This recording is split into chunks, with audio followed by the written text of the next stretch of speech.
오늘 이 시간은 초상집과 잔치집이라는 제목을 가지고 하나님 말씀을 증거하도록 하겠습니다. 저와 여러분이 전도서의 말씀을 함께 읽었는데, 전도서는 지혜의 왕이라고 불렸던 솔로몬이 노년에 쓴 책입니다. 그래서 이 전도서와 잠언서는 비슷하지만 다른 면모를 볼 수 있는데, 잠언은 지혜를 받고 난 이후에 그 충만한 그런 마음을 갖고 썼던 게 잠언서라고 한다면, 이 전도서는 그렇게 은혜가 충만했던 지혜로운 왕 솔로몬이 타락하여서 죄악의 길로 나갔다가 하나님 은혜로 다시 돌아오면서 세상에 많은 향락을 경험하고 난 이후에 사랑하는 이들에게, 이 세상에 아직 기회가 있는 자들에게 내가 모든 걸 경험해보고 또 내가 다 가보았으니 너희들은 이 길을 가지 말라라고 하는 그런 입장으로 쓴 책이 바로 전도서입니다. 그래서 이 전도서를 보게 되면 인생의 그 허무와 그리고 무쌍에 대해서 이야기를 하고 있어요. 허무하다는 건 뭐냐면, 우리가 아무리 새 것이라고 하고 성취하려고 한다 할지라도 죽음의 날에는 다 내려놔야 된다는 거예요. 부자든 아니면은 학식이 높은 사람이건 이 세상에서 많은 사람들이 기억하는 위인이었을지라도 또 명예로운 사람일지라도 다 죽음 앞에서 동등되어지게 되고 내려놓게 되어진다고 하면서 쓴 책이 전도서라는 겁니다. 그래서 여러분들도 잘 아시겠지만 솔로몬은 그때 당시에 많은 사람들이 존경할 만큼의 학식을 갖추고 있었던 사람이 솔로몬입니다. 솔로몬이 실제로 많은 부분에서 연구를 했대죠. 지혜를 받았기 때문에 이 세상의 모든 이치와 섭리를 간파했던, 깨달았던 사람이었다는 겁니다. 근데 그런 그가 하나님을 멀리하고 하나님이 지혜를 주셨는데 그 지혜를 가지고 자기가 갖고 있는 인본주의 생각을 갖고 백성을 이롭게 하려고 하고 자기가 즐겁게 하려고 하다가 죄악으로 나갔다는 거죠. 오늘 우리가 아무리 은혜 받은 사람이라 한다 할지라도 죄에 대해서는 관대해서는 안 됩니다. 솔로몬이 무너진 이유는 딱 하나예요. 자기는 괜찮겠지라는 생각을 가졌어요. 그렇기 때문에 여러분들 악은 모양이라도 버리셨으면 좋겠고요. 우리의 삶 속에 여러분들 자신을 자신하지 마십시오. 우리가 스스로 섰는 줄 아는 그 순간에 우리는 넘어지는 존재라는 걸 기억하시면서, 우리가 만약에 다리를 다쳤다고 생각해 보세요. 다리 다치면 목발을 의지하고 나가듯이 우리의 삶 속에 가장 중요한 거는 주님을 의지하는 삶이라는 거예요. 오늘 우리의 삶 속에 주시는 이 말씀을 통해서 모든 걸 다 경험해봤던 솔로몬이 꼭 그걸 경험해봐야지 알겠냐고. 내가 다 가봤는데 별것 없고 허무합니다. 인생에서 우리가 아무리 많은 사람들이 존경할 만한 위치에 올라갔다 할지라도 주께서 부르시면 다 놓고 가야 된다고 하며, 우리가 이 생애의 삶을 살아갈 때 가장 중요한 게 창조주를 기억하는 겁니다. 그 이야기를 여러분들에게 전달해 줄 때 그것을 여러분들이 다시 하나님의 말씀으로 받아들이고, 여러분들과 제가 감사하며 그 길을 걸어감으로 솔로몬처럼 후회하며 세월을 낭비하는 일들이 없었으면 좋겠습니다. 그래서 그런 차원에서 오늘 본문은 초상집과 잔치집에 대해서 이야기를 하는 걸 보게 되어지는데요. 오늘은 특별히 이 초상집과 잔치집을 말씀을 통해 하나하나 비교해 보면서, 나는 초상집에 가게 되어지는 조문객으로 또 잔치집에 가게 되어진 하객으로 거기에서 얻게 되어질 인생의 물음을 얻었는가 스스로 질문을 던져봤으면 좋겠어요. 어린아이들은 잘 모를 수 있어요. 초상집이 뭔지를 모르니까. 제가 아직도 기억나는 게 우리 오인유 권사님이 돌아가셔서 함께 장례를 치를 때 우리 예은이, 예율이, 예준이가 거기서 개다리 춤을 추더라고요. 장례식장에서. 그래서 얘네들은 참 순수하다. 왜냐하면 누가 그렇게 할 수 있겠어요. 제가 그걸 보면서 어떻게 할 수가 없는 거예요. 얘네들을 말릴래야 말릴 수도 없고 할 수가 없는데, 그래도 즐거웠던 게 뭐냐면 얘네들을 보면서 한시름 놨던 게, 만약에 그 권사님이 정말 주님이 부르시는 천국으로 가지 않았다면 슬펐을 거예요. 근데 천국에 갔기 때문에, 그래 니네 개다리 춤 춰라. 이제 거기서 개다리 춤 추고 자기네들끼리 했던 거 니들 기억나니? 안 나지? 그 인생이 그런 거야. 니들이 뭘 했는지를 모르고 살아가는 거지. 저도 마찬가지고요. 오늘 우리가 이 내용 속에서 어린아이들이건 또 노년에 들어가신 분들이건 우리가 경험했을 가능성이 큽니다. 초상집에도 가고 잔치집에도 갔는데, 지금 모든 걸 다 경험한 위치에 있는 솔로몬이 가장 중요한 초상집과 잔치집에 들어가면서 비교하며 봐야 될 것을 우리에게 받느냐고 물어보는 거예요. 그래서 본문에 들어가서 보시면은 1절과 2절에 이 말씀이 죽음에 대해서, 삶에 대해서 이야기를 하게 되는 걸 보게 되어지는데, 먼저 1절에 보게 되면 좋은 이름과 죽는 날을 하나로 묶었고요. 그리고 좋은 기름과 출생하는 날을 묶었습니다. 그래서 좋은 이름이 뭐보다 낫다고 성경에서 얘기해요? 좋은 기름보다 낫고. 자, 좋은 이름이라고 하는 거는 좋은 기름보다 낫다는 그런 의미에서, 어떤 의미에서 썼을까요? 사람이 살아가면서 남기는 건 딱 하나입니다. 뭘 남기죠? 이름을 남겨요. 그래서 그 이름을 남기고 그 사람이 어떤 사람인지에 대한 정보를 사람들에게 공개하고 가게 되는데, 이 이름 또한 시간이 지나면 잊혀진다고 하죠. 성경에는 영원히 잊혀지지 않는 이름, 영원히 기억해야 될 이름이 있습니다. 바로 예수님의 이름이라는 거예요. 그 이름을 우리가 기억하고 나간 자만이 좋은 이름으로 평가가 될 수 있는 거죠. 이 생의 삶을 살아가면서는 우리가 노력하고 열심을 갖고 살아가는 걸 통해서 사람들이 기억하는 이름은 얻을 수 있습니다. 그런데 성경에서 말하는 좋은 이름은 바로 여러분들이 그리스도 예수의 사람 누구누구가 됐냐는 거죠. 가장 좋은 이름이라는 것은 뭐예요? 여러분들이 하나님의 자녀, 하나님의 백성 누구누구가 됐냐는 거예요. 하나님의 사람 김유선, 얼마나 좋은 칭호예요. 이렇게 되어지면은 그 이상 그 이하 바랄 게 없다는 거죠. 뭐 하나님의 사람, 뭐 우리 교회 권사님들 중에 뭐 김지영, 아니면은 누구 또 이문규 권사님 또 오늘 열심히 같이 하셨는데 또 빼먹으면 하나님의 사람 이문규, 고개를 숙이셨어요. 아유 부끄럽게, 아유 목사님 뭔 소리 하시는 거예요?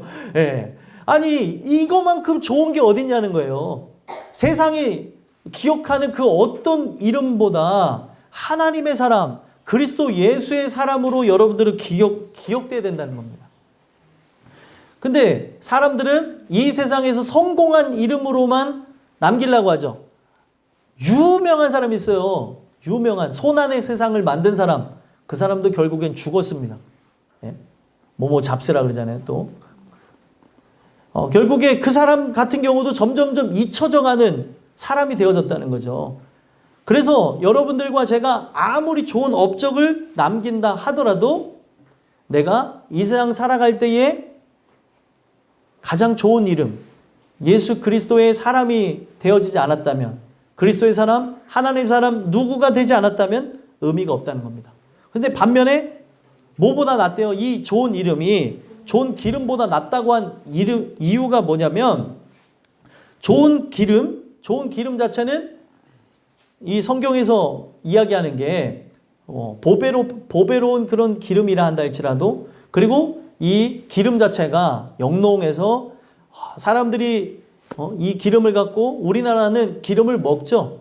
이 사람들은 이 기름을 물론 먹기도 하지만 발라주기도 하면서 이 기름 자체가 어떤 빛나는 상징으로 풀이랍니다. 근데 좋은 기름도 시간이 지나면 어떻게 되는 거예요? 소모가 되어지는 거예요. 좋은 이름은 남는 거고 좋은 기름은 소모가 되어지고 있습니다.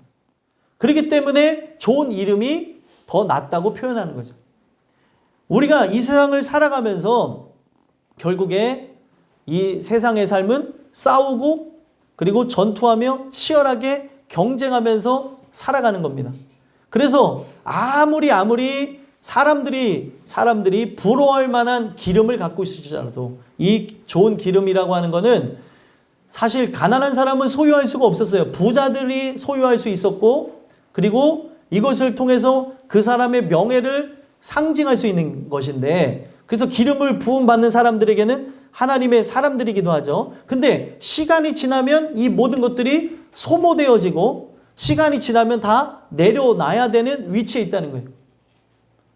그런 삶 속에서 여러분들과 저는 우리의 삶이 정말 예수의 이름을 통하여서 그분의 존재가 되어졌는지 살펴볼 필요가 있다는 거죠. 또 뭐를 비교했어요? 죽는 날과 출생하는 날을 비교했는데 뭐가 더 낫대요? 죽는 날.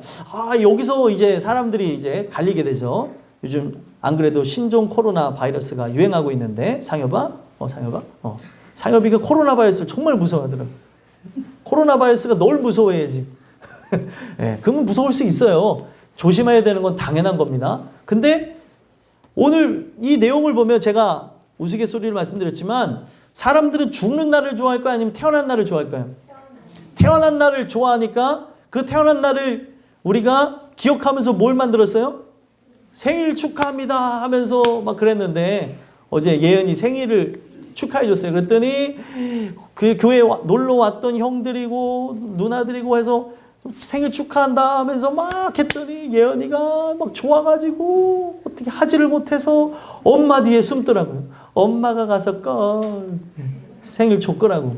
자기 생일인데. 좋아갖고 지금도 얼굴이 또 빨개지네. 생각만 해도 좋은 거죠. 생일날은 그렇게 좋은 날, 선물 받는 날, 우리가 태어난 날 길이지만 죽는 날을 기리는 사람은 없다는 거예요. 근데 성경은 죽는 날이 더 낫다고 얘기합니다.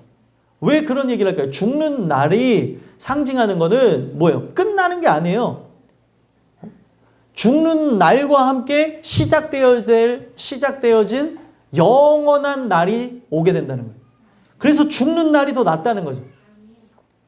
그래서 여러분들과 제가 죽는 날 좋은 이름 같이 연결해 보세요. 내가 죽는 날에 진짜 그리스도 예수의 사람이라고 하는 칭호를 얻고 죽었다고 한다면 죽는 날이 태어난 날하고는 비교할 수가 없는 날이 된다는 거예요. 죽는 날이 어떤 날이에요? 축복의 날이고 우리의 삶의 모든 수고와 눈물을 다 내려놓고 갈 수 있는 날이 된다는 거예요. 준비가 되어진 자에게는 죽는 날에 바로 무엇이 남았느냐를 볼 수 있어요. 세상의 이름이 남았느냐, 그리스도 예수의 사람이라는 그 이름이 남았느냐, 결국에 죽는 날에는 뭐가 남느냐가 중요한데 사실 죽는 날에는 남는 게 있어요, 없어요? 없습니다. 모든 걸 다 두고 간다는 거예요. 근데 성경에 보니까 남는 게 있으니 믿음은 남는다는 거예요. 그래서 하나님 말씀에 근거해서 믿었던 믿음, 하나님 말씀이 영원합니까? 영원하죠. 1.1획도 변함이 없기 때문에 그 하나님의 영원한 말씀을 믿는 자는 말씀이 영원함과 동시에 그 또한도 영원한 존재가 되는 거예요. 성경은 그렇게 얘기하는 겁니다. 그래서 그 말씀 위에 세워져 있어야 되는 거고 그 말씀을 믿는 게 그 어떤 것보다도 소중하다는 거예요. 여러분들의 삶이 점점 주님 배울 날이 가까이 온다면 심플해져야 되는 거예요. 아주 간략해지고 간단해지는 삶이 되면서 뭐에 초점을 맞춰야 돼요? 말씀에 초점을 맞추는 것. 말씀을 들음으로 믿음이 생겨나는 삶에 초점을 맞추셔야 된다는 거예요.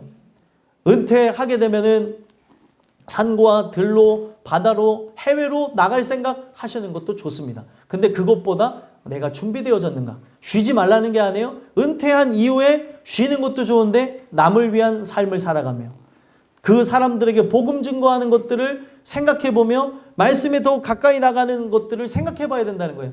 배울 날이 가까이 오면 가까이 올수록. 근데 오늘 많은 사람들은 그런 생각보다는 우리가 살아가는 그 삶 속에 나라고 하는 존재의 이름을 많은 사람들에게 알리고자 힘쓰고 애쓰는 것들을 보게 된다는 거예요. 여러분들이 죽게 되어지는 그날에 여러분들의 믿음만 남아서 믿음의 결국은 뭐예요? 영혼 구원을 받음이라. 영혼 구원을 받는 인생의 참된 결과를 맞이하시기를 바랍니다. 그러면 왜 출생하는 날은 안 좋을까요? 죽는 날보다. 너무 간단해요. 출생한 날이 안 좋은 이유는 사람이 태어나서 죽을 때까지 하는 게 무엇이겠어요? 수고예요, 수고. 수고와 눈물밖에 없는 거예요. 그리고 죽는 날에는 이제 끝나는 거잖아요. 근데 태어나면은 뭐예요? 이제 시작하는 거예요. 그래서 뭐 사람들이 태어날 때 꼭 그런 거는 아니지만 아기를 갖고 세상 사람들도 얘기하죠. 세상을 태어날 때 아기가 두 주먹을 불끈 쥐고 태어난다고 하잖아요. 응애 응애 하고 우는데도 응애도 그냥 울지는 않죠. 어떻게 울어요? 응애. 죄송합니다. 예, 별로 재미없죠. 예, 응애 응애 하면서 울잖아요. 힘차게 울잖아요. 그리고 더 울라고 여기서 울지 않으면 아이에게 이상이 있는 거죠.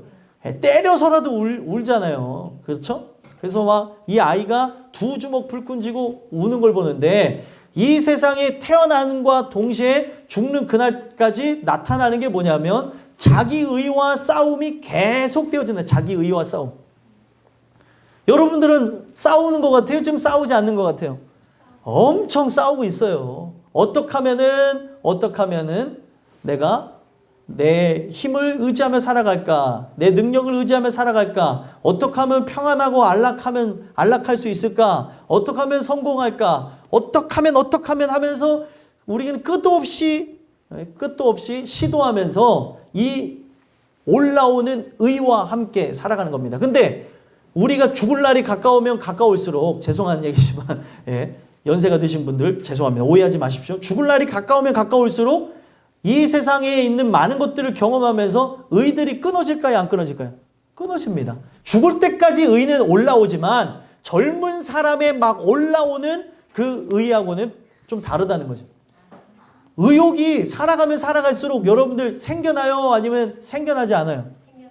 생겨나지 않는다니까요, 진짜로. 그래서 어떤 분들은 때로는 일어나는 걸 거부하신 분들도 있잖아요. 오늘은 좀 안 일어났으면 좋겠다.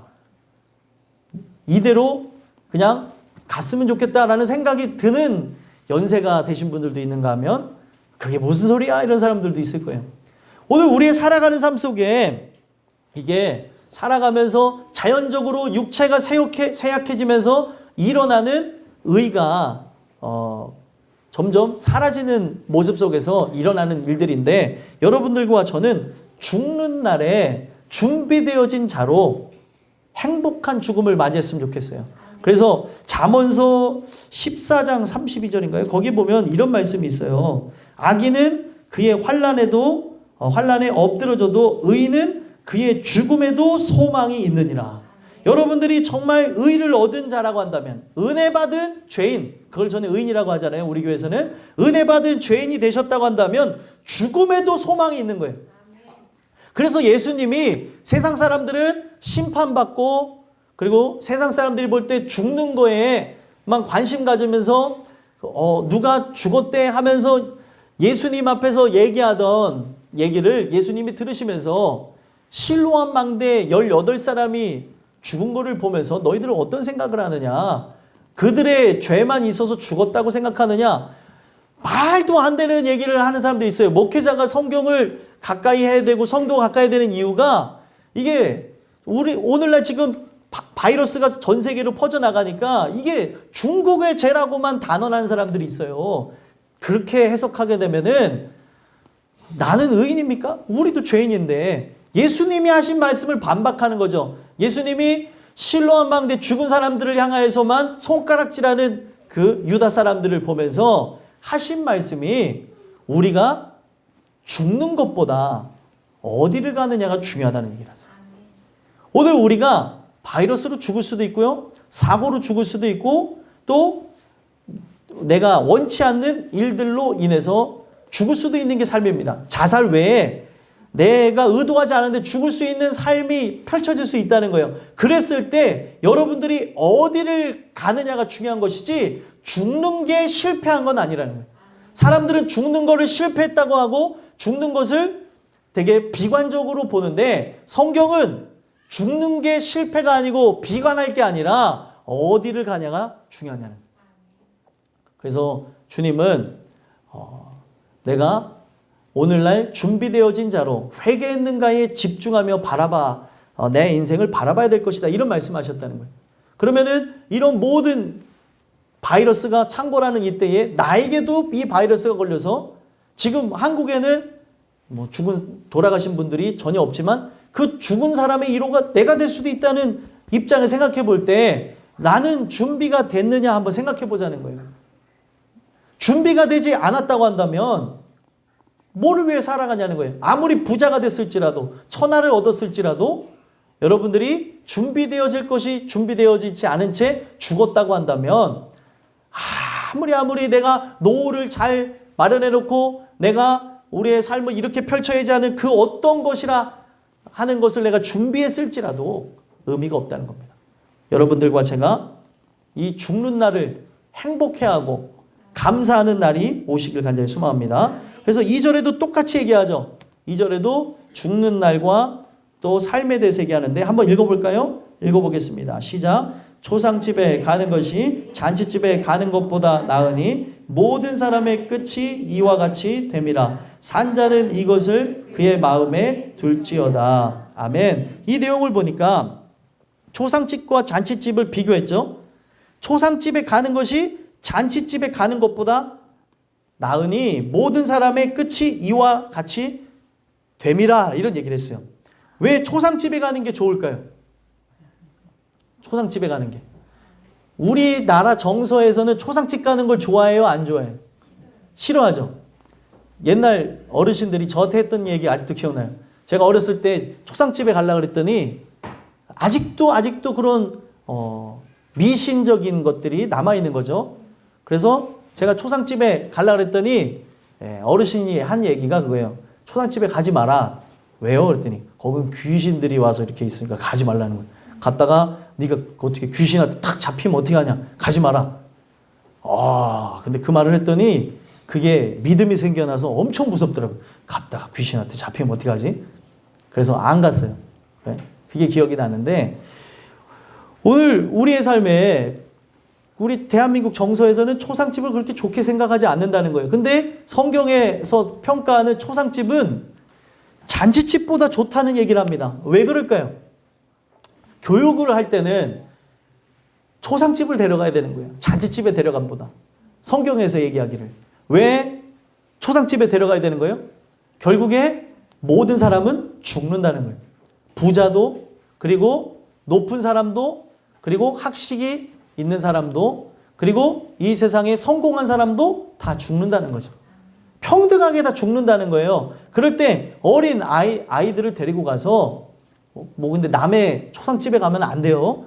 남의 초상집에 가서 애들 데리고 가게 되면 큰일 납니다.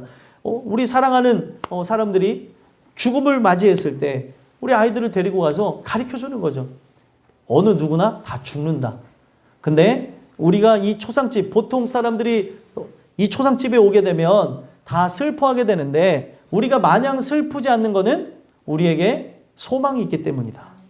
그걸 가르쳐 줘야 된다는 거예요. 그래서 초상집에 가게 되면 여러분들 정말 이런 얘기들을 많이 하잖아요. 어떤 얘기를 해요? 정말 남편을 잃을 수도 있고 아내를 잃을 수도 있고 아버지 어머니 또 할아버지 할머니 우리 사랑하는 지인들을 잃을 수가 있습니다. 그때 식음을 전폐하는 사람들에게 이런 얘기를 해요. 어떤 얘기를 해요? 그래도 산 사람은 살아야지. 먹어야 될 거 아니에요. 먹어. 근데 신기한 거는 그거를 안 드시는 분도 있지만 거기서는 안 드시는 분들이 있어요. 드시는 분들도 있고요. 비판하는 게 아닙니다. 오해하지 마세요. 시간이 지나면 드세요, 안 드세요? 다 드시더라는 거예요. 왜요? 살아야 되니까. 그리고 저쪽 판에서는 어떤 일이 일어나냐면 흔히 저쪽에서는 노름판이 막 벌어집니다. 여기에서 같이 이렇게 지켜주는 게 중요하다고. 장례 문화가 많이 잘못된 것을 보여주는 거예요. 오늘날 이 장례 문화는 우리가 진짜 기독교인이라고 한다면 그런 게 일절 없어야 돼요. 술 먹고 고성방가하고 노름하는 게 다 없어져야 되고 축하하고 기뻐하는 자리로 바뀌어져야 됩니다. 그럴 때 세상 사람들이 조문 왔다가도 생각하는 거죠. 아, 기독교인의 죽음은 다르구나. 이거는 자녀들이 좀 생각해 볼 필요가 있는 겁니다. 그냥 그 사람들이 그렇게 하면서 세상 문화를 갖고 나를 위로해 준다고 하는 것도 고마운 거지만 우리는 기독교인으로서 죽음을 맞이했다고 한다면 그들이 따라가는 문화, 그들이 하는 행태를 할 필요가 없는 거라는 거예요. 그래서 이 초상집에 우리가 모든 거를, 그러니까 초상집에 사람이 죽어서 하나님의 부름을 받을 때 뭐를 생각해 봐야 되는 거냐면 인생은 허무하다는 거예요. 그 사람이 어떤 사람이든지 간에 결국에 죽음과 동시에 살아가야 되는 그 압박감과 스트레스를 산자들은 느끼면서 슬픔도 고통도 괴로움도 잊어버리더라는 거예요. 잊어버리고 또 살아가는 거예요. 왜요? 살아야 되기 때문에 그런 게 있습니다. 그래서 오늘날 많은 사람들에게 이 전도자인 솔로몬이 얘기하는 게 초상집에 가서 인생의 허무함을 느껴보라는 거예요. 모든 사람이 다 죽는다는 거죠. 유명인도 죽고 무명인도 죽는 그 상황 속에 내가 준비되어진 자로 소망이 있는가 살펴보자는 거예요. 여러분들은 어떻습니까? 소망이 있어요? 내가 준비가 되어졌다고 한다면 죽은 이후에도 여러분들에게 소망이 있는 줄 믿습니다. 그래서 우리가 언제 부름 받을지 모르잖아요. 이 말씀을 들은 이후에 우리 교회에서 장례를 치른다면 이 장례가 좀 축복의 자리가 됐으면 좋겠어요. 기쁨의 자리. 여러분들 그렇게 또 해주실 수 있겠습니까? 네?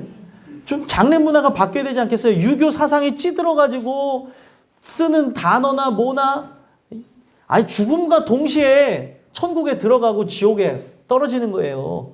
그런데 보면은 3일 동안 9천을 떠돈다 그래서 3일장, 5일장을 하면서 발인이라는 얘기를 하잖아요. 발인 자체가 쓸 수가 없는 단어인데 그냥 이게 예배라는 단어와 같이 붙어버렸어요. 죽음과 동시에 우리는 끝나게 되는 건데 아니 뭐 3일 동안에 기회가 있겠습니까? 없습니다. 49제를 드리면 어딜 가요? 없다는 거예요. 오늘 우리의 살아가는 삶 속에 나의 삶에 기회를 주셨을 때 전도자는 수많은 사람들의 죽음을 보면서 나도 죽을 날이 있다는 걸 좀 생각해 보라는 거예요. 영원히 살 것처럼 살 것이 아니라 내가 오늘 부른다면 나는 저 영원한 천국에 갈 수 있는지 살펴보라는 거예요. 그런 입장에서 생각해 볼 때 여러분들이 세상에 좋아하는 거, 뭐 여행 좋아하시는 분들도 있을 수도 있고 또 우리가 살아가면서 쇼핑을 좋아할 수도 있고 또 오락을 좋아할 수도 있고 다 좋다는 거예요. 이 모든 것을 즐기면서 살아가는 그 삶 속에 준비가 되어졌는가 살펴보자는 거예요. 그렇지 않고서는 오늘 내가 바깥으로 나가고 산과 들로 나가는 이 삶 속에서 오늘 나를 부르셨다고 생각해 보세요. 오늘 나를 부르셨다고 하면 준비되지 않은 자는 그 나라에 들어갈 수가 없다는 겁니다. 그래서 초상집에 가는 것이 잔치집보다 낫다는 거예요. 그래서 잔치집은 왜 여기서 초상집에 밀리게 되었냐면 오늘날 많은 사람들이 육체의 쾌락과 즐거움 좋다는 거예요. 근데 그 즐거움과 쾌락 뒤에는 인생의 슬픔이 있고 고통이 있고 아픔이 있다는 거죠. 우리가 좋은 날이 있으면 반드시 좋지 않은 날이 오게 될 것인데 모든 사람들이 축하하고 즐거워하는 자리인 잔치집, 혼인집에서는 인생에 대한 무쌍과 허무함을 살펴볼 수가 없다는 거예요. 그렇죠? 모든 사람이 그날에는 하객이 되어져서 축하를 해주고 그날에 안 좋은 게 있더라도 안 좋은 걸 뒤로하고 그 사람을 축복해주는 게 그 혼인의 날이 갖고 있는 특성이라는 거죠. 그렇기 때문에 거기서는 배울 수 있는 게 덜하더라는 거예요. 물론 이 잔치집과 이 혼인집에 들어가는 것도 의미가 있지만 우리의 삶이 결국에는 모든 즐거움, 좋은 것들을 내려놓고 결산받을 날이 있기 때문에 이 내용을 얘기한다는 거예요. 여러분들의 영혼을 결산할 때 준비되어졌냐는 거죠. 오늘 나의 삶에 인생의 밤이 찾아온다면 오늘 주님이 나를 부르신다고 한다면 나는 준비되어졌는가 살펴보라는 거예요. 그래서 전도자는 그런 것을 간접적으로 느낄 수 있는 초상집에 가는 게 낫다고 얘기하는 겁니다. 그러면서 얘기하는 게 뭐예요? 모든 사람의 끝이 이와 같이 됩니다. 어떤 사람도 끝이 있어요, 없어요? 있습니다. 그런데 기독교는 예수 그리스도를 만났다고 한다면 우리가 이 생의 삶을 끝을 맞음과 동시에 내 생의 삶이 시작된다는 겁니다. 내 생의 삶이 영벌로 나가는 것이 아니라 영원한 안식을 누리게 된다는 거예요. 그렇기 때문에 준비된 자로서 우리가 삶을 살아갈 필요성이 있다는 거예요. 오늘 우리의 삶 속에. 그러면은 우리가 불의의 사고를 당했다고 하면 슬퍼요, 안 슬퍼요? 슬프죠. 괴롭고 아프지만 마냥 슬퍼만 할 수 없는 게 그 사람들이 준비되어졌다고 하면 그것의 위로를 얻는다는 거예요. 준비되어졌다고 한다면. 여러분, 기독교인들은 가슴에 사랑하는 이들을 묻고 죽은 자들을 다시 만날 날이 있기 때문에 이 모든 걸 극복한다고 하죠. 하지만 기독교인이 아는 자들은 오늘도 불의의 사고를 당한 자들의 인터뷰 내용을 봤더니 사는 게 아니라는 거예요. 생각해 보세요. 여러분들이 사랑하는 자녀를 잃었다고 생각해 보세요. 그러면 살 수가 있겠냐는 거죠. 그리고 정말 무서운 게 문을 열고 들어오는 것 같은 착각을 자꾸 한다는 거예요. 이 아이가 이제 죽었는데. 그런 것들을 경험하면서 어떤 그 외상 후 스트레스라고 그러죠. 이런 것으로 인해서 스트레스와 어떤 정신적인 치료를 받는데도 이것을 이기지 못하고 결국에 그 죽어가는 사람을 구원한 일을 했던 의인들도 자살을 했다는 얘기가 나오잖아요. 왜 그러냐는 거예요. 더 구하지 못한 것. 우리가 살아가면서 기독교가 갖고 있는 어떤 하나님의 역사가 그들에게는 없다 보니까 그런 아픔과 괴로움, 인생의 트라우마가 되어진 거기서 떠나질 못하더라는 거예요. 여러분들과 저는 인생의 끝을 맞이할 때 준비된 자로 우리 모두가 어떤 이들이 부름을 받는다 할지라도 축하해 줄 수 있는 자리가 됐으면 좋겠어요. 그래서 산자는 이것을 그의 마음에 둘지어다. 인생의 끝이 있다는 것을 마음에 두라는 거예요. 참, 이 말씀을 들으면서 부담이 되죠. 살아야 될 날이 창창한 우리들인데 왜 이런 말씀을 줄까? 우리의 삶의 끝을 정하시는 건 하나님이기 때문에 내가 더 살고 싶어도 내가 나의 삶을 어떻게 하려고 그래도 주관자가 있기 때문에 할 수가 없기에 오늘 그분께 긍휼을 구하고 그분의 뜻대로 나가기를 소망하라는 겁니다. 여러분들과 제가 요 초상집에 대한 얘기, 인생의 죽는 날에 대한 이야기를 통해 스스로를 점검해보고 스스로에게 준비되어질 것이 있다는 걸 기억하시기를 간절히 소망합니다. 그래서 3절, 4절에 보게 되면 이 초상집에 대한 이야기를 이끌어서 가는데 계속해서 나가는데 3절 한번 읽어볼까요? 읽어보겠습니다. 시작. 슬픔이 웃음보다 나음은 얼굴에 근심하는 것이 마음에 유익하기 때문이니라. 아멘. 슬픔이 웃음보다 나아요? 세상이 얘기하는 거랑 다르죠? 세상은 웃는 게 슬픔보다 낫다고 하죠. 아파도 어떻게 해야 돼요? 웃어야 된다고 얘기를 합니다. 근데 성경은 슬픔에 대해서 얘기해요. 이해가 안 갈 수 있지만 고린도 후서에 보니까 고린도 후서 10장인데 한번 찾아볼까요? 고린도 후서 7장입니다. 죄송합니다. 고린도 후서 7장에 보게 되면 고린도 후서 7장 10절 11절 한번 읽어보겠습니다. 고린도 후서 7장 10절 11절 읽어보겠습니다. 시작. 하나님의 뜻대로 하는 근심은 후회할 것이 없는 구원에 이르게 하는 회개를 이루는 것이요 세상 근심은 사망을 이루는 것이니라. 보라, 하나님의 뜻대로 하게 된 이 근심이 너희로 얼마나 간절하게 하며 얼마나 변증하게 하며 얼마나 분하게 하며 얼마나 두렵게 하며 얼마나 사모하게 하며 얼마나 열심 있게 하며 얼마나 벌하게 하였는가. 너희가 그 일에 대하여 일체 너희 자신의 깨끗함을 나타내었느니라. 아멘. 여기 보면은 근심이, 슬픔이 두 가지 유형이 있어요. 이 세상의 슬픔, 근심은 뭐를 이룬대요? 사망을 이루고, 하나님 뜻대로 하는 근심은 후회할 것이 없는 구원에 이르게 하는 회개를 이룬다라고 얘기해요. 그래서 초상집을 보면서 뭘 기억해야 되는 거예요? 인생의 끝이 있구나. 어떤 누구도 죽는구나. 그렇다면 나의 영혼은 준비되어졌는가? 나는 죄인인가? 돌아다보라는 거예요. 그래서 그 초상집을 다녀온 이후에 스스로에게 질문을 던지라는 거예요. 사람은 어디로 와서 어디로 가는가? 분명히 모든 사람들은 태어났으나 죽는 날이 있다는 거죠. 그 죽는 날에 하나님 뜻대로 하는 근심을 통해 오늘 우리에게 그 회개를 통해 구원에 이르는 하나님의 지혜를 우리가 얻지 못한다면 우리는 그 죽는 날이 그 어떤 날보다 슬프고 괴로운 날이 된다는 거예요.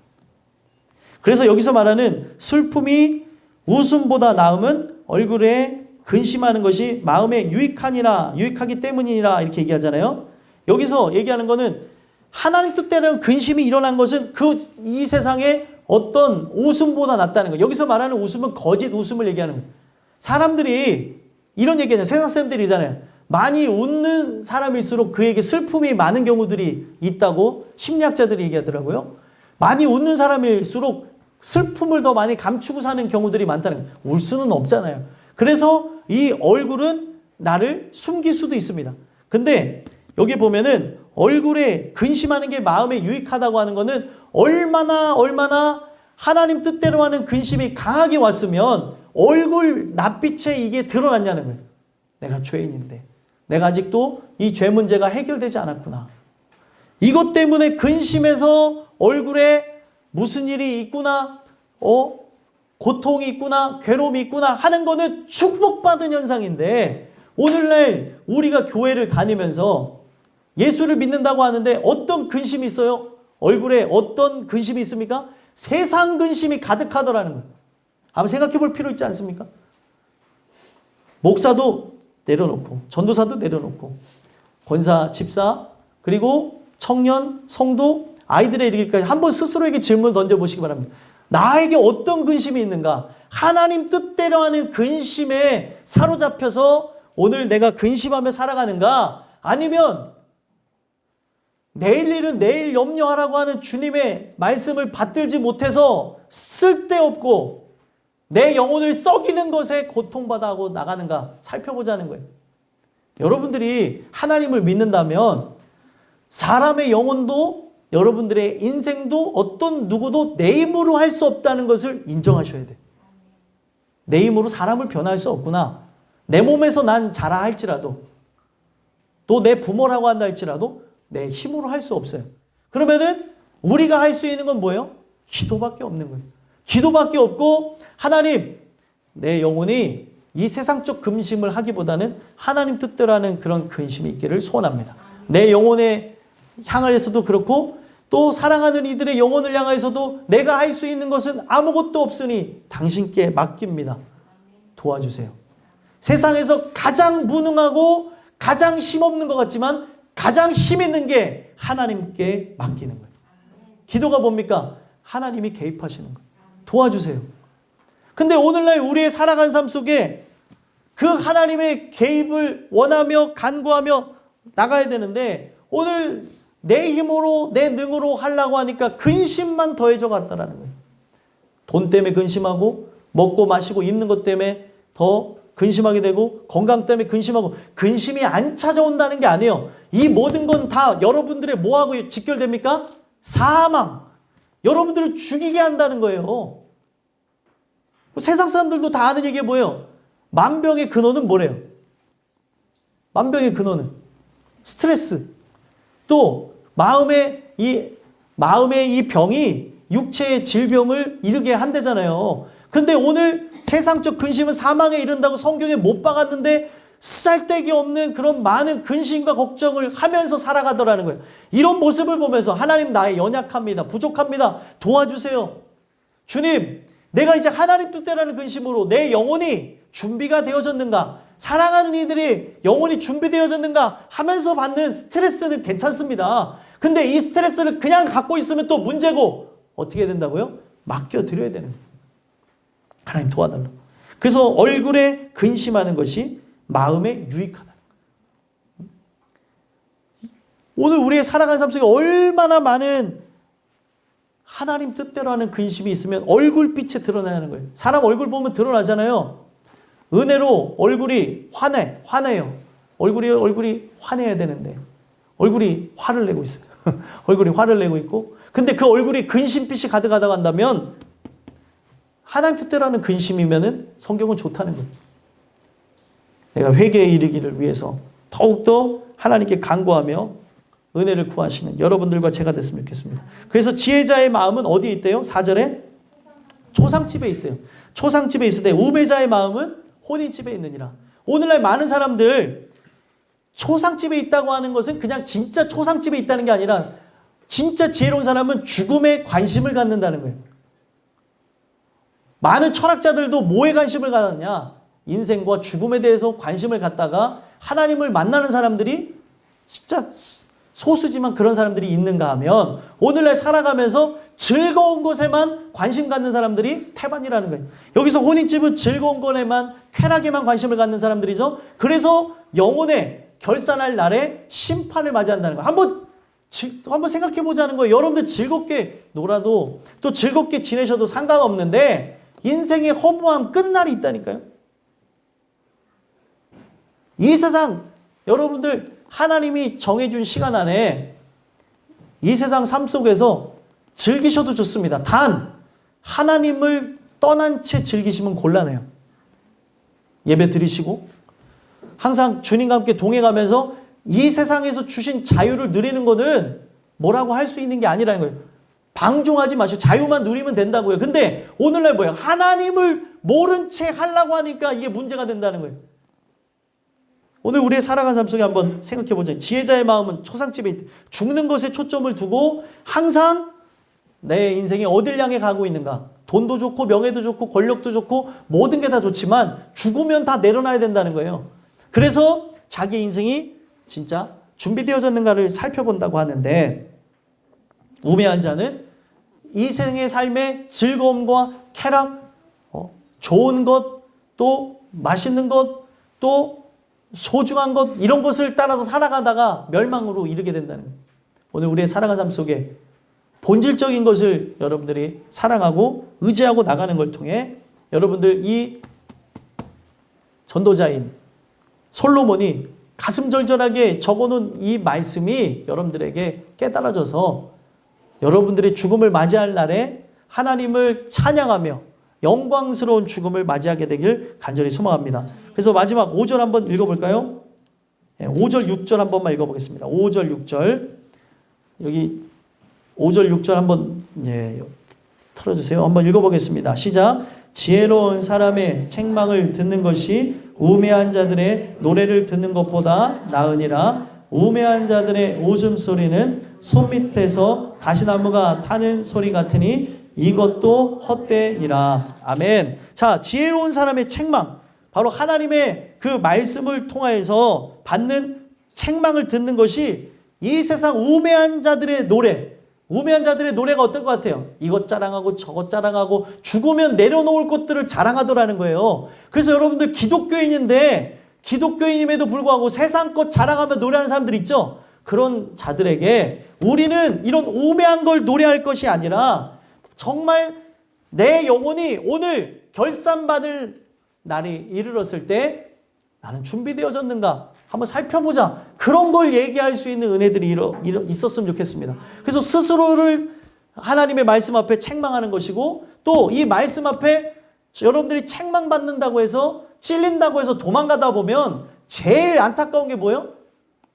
이 말씀을 들어서 매 맞을 게 있으면 맞아야 되고, 잘못된 게 있으면 고치고, 또 버려야 될 게 있으면 버림으로 천국을 가야 되는데 아프다고 도망가게 되어지면 여러분들의 삶의 기회를 얻을 수가 없다는 거예요. 고통스럽다고 괴롭다고 도망가지 마시고 이 하나님의 말씀, 지혜로운 사람, 저를 얘기하는 게 아닙니다. 이 세상에 지혜로운 사람 누구예요? 예수님.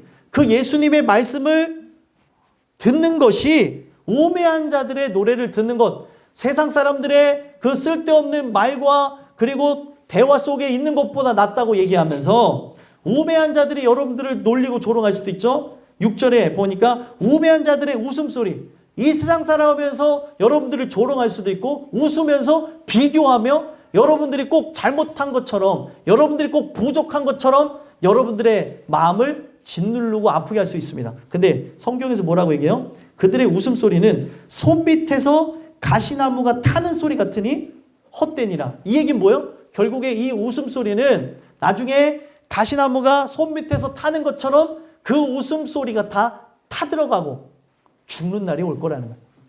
이런 것이 너무 헛되기 때문에 우리가 그것에 신경 쓰거나 아파하지 말고 여러분들은 뭐예요?